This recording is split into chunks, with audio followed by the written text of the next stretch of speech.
काहे ऐसे बैठी हो यार? अरे यार, खांसी जुकाम ठीक ही नहीं हो रहा हो। क्या दिक्कत है? दवा खा नहीं सकती हो? व्रत चल रहे 9 दिन के। वही दिखा तो आई थी, क्या बताया डॉक्टर ने? इंजेक्शन इंजेक्शन कहाँ तक लगा है।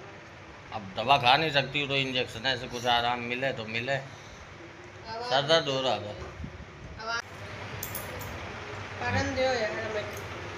खांसी खांसी दर्द हो रहा है सीने में। लेट जा लेट जा। अरे दादा रे। ऐसे दादा रे। हल्का इसके दर्द, ये सब दर्द हो रही है सब। का ये सब पसली वसली लगाओ, सब। पेट ऊपर करो। ये आ ये दर्द हो आ रही इतनी तेज? हाँ लग गई। क्या टेंशन है तुम्हें? अरे वही है टेंशन वाली, कहाँ जाए वही दिन जाए पहले बीमारी सही कर लो, फिर यार एक्सटेंशन देगा। बीमारी है क्या करो अरे।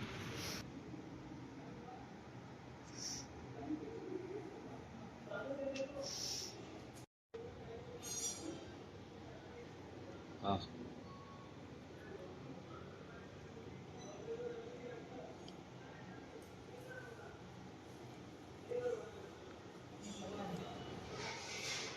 लाइव ने